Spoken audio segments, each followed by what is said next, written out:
Olá pessoas, amigos e amigas, e não tão amigos e não tão amigas assim, sejam todos bem-vindos a esse áudio aqui rapidão, só para esclarecer alguns pontos. Eu vou dar uma paradinha aqui nesse áudio, só para explicar uma coisa, tá? Eu dei uma sumida porque a minha esposa, ela está de licença, né, no trabalho dela, e fica difícil para mim gravar em casa, e eu estou meio desanimado para ficar gravando na rua, então por isso que eu dei uma parada com os vídeos, mas não tem nada a ver comigo, tá? Então eu estou super bem, para quem, caso alguém se preocupou comigo, eu estou super de boa. É só essa questão que eu não consigo gravar mais em casa, porque minha esposa tá lá e ela não gosta muito que eu fique dando atenção para um bando de marmanjo aqui na internet e não dê atenção para ela. Beleza? É isso aí, continua o vídeo aí. O áudio, desculpa. Que foram levantados no vídeo do Merlin, em que ele citou um vídeo meu em que eu defendo um ponto de vista e ele defende outro, tá? Então, qual que seria esses pontos de vista? No caso, o Merlin, ele discorda que a palavra de uma mulher seja levada como prova, e eu acho que deveria sim ser levado como prova. E eu acredito, eu entendo, desculpa, o pensamento do Merlin, porque ele se baseia numa premissa que eu discordo, mas ele concorda, então o pensamento dele é coerente com esse pensamento que, né, ele defende, que é o que é melhor 1000 criminosos sejam soltos, não sejam punidos, de que um inocente seja punido. E essa é uma premissa que ele levanta, né? Ele fala até que é uma visão da academia, e eu não discordo, nunca estudei isso para saber se é verdade ou não, mas se ele está falando, provavelmente ele deve estar embasado. Porém, todavia, entretanto, eu discordo dessa visão no caso de crimes contra pessoas. No crime contra patrimônio, eu concordo com essa premissa totalmente. Porém, no crime contra as pessoas, eu sou totalmente contra. Eu sou o do menor mal possível. E nesse caso, a gente vai para o segundo ponto, que é o lance da mulher bêbada.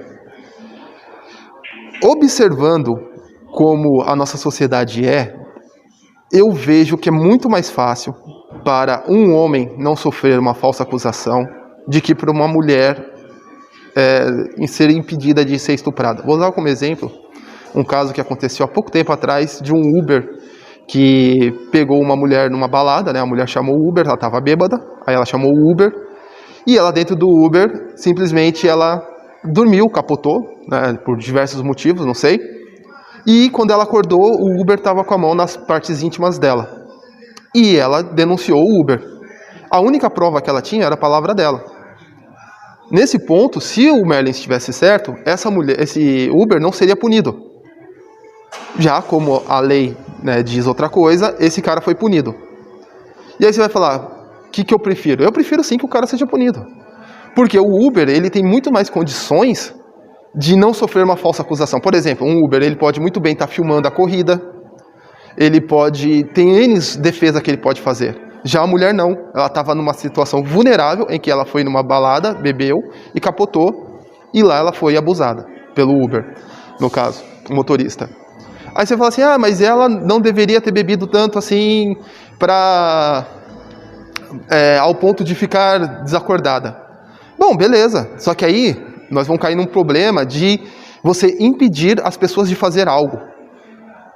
Ali, no caso, a mulher então tem que não beber, porque ela pode ser estuprada. Olha isso, em qual mundo a gente vive? A gente não vive no mundo de animais? Os homens então são animais no cio, que não conseguem ver uma mulher desacordada e ela quer estuprar ela, então a mulher não pode ficar desacordada? Isso eu discordo completamente. Eu acho que é muito mais fácil, como eu disse, um homem não enfiar a mão, né, na perna de uma mulher, do que uma mulher ter que se policiar a todo momento para não ser estuprada. E esse ponto eu discordo completamente do Merlin. Eu concordo no ponto em que ele diz que a nossa sociedade tem um grave problema com bebidas. Isso eu concordo plenamente, e isso aí às vezes não é discutido. Porém, todavia, entretanto, é totalmente direito de uma pessoa ficar bêbada. O que não é direito de uma pessoa é abusar de uma pessoa bêbada. Isso não é direito. Você está extrapolando, você está invadindo o corpo de outra pessoa. A pessoa que fica bêbada, ela está se maltratando. Uma pessoa que abusa de uma pessoa bêbada, ela está abusando de uma outra pessoa, de um outro corpo.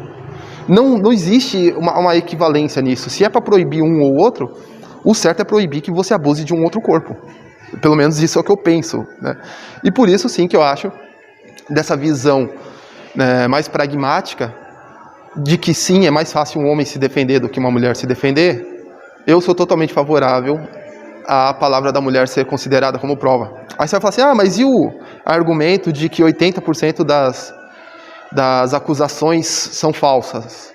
Aí eu volto a esse artigo e você vai notar uma coisa. A grande maioria esmagadora dessas falsas acusações são relacionadas à separação, ou seja, são pessoas que já têm uma certa ligação emocional.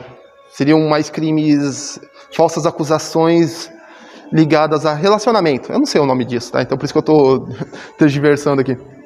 Ou seja, vamos lá, voltando. Marido que separou da esposa, a esposa quer se vingar do marido e faz uma falsa acusação, ou ela quer ganhar a guarda dos filhos e faz uma falsa acusação. Ou seja, não é ligado ao ambiente de balada, onde pode uma mulher ser drogada, ou ela mesmo se drogar e ser abusada de outras pessoas. Então, esse ambiente dos 80%, esse caso, né, dos 80% das falsas acusações de estupro, ela não está ligada com o caso de bebidas. Diretamente. Deve ter alguma coisinha ali, mas a esmagadora maioria é ligado a relacionamentos e não a encontros casuais. Beleza? Então esse é o meu ponto, tá? Então explicando aqui. Eu sei que o Mary vai continuar discordando, não quero que ele concorde mesmo. Só estou explicando o meu ponto aqui de vista. Beleza? Valeu aí, até a próxima, fui.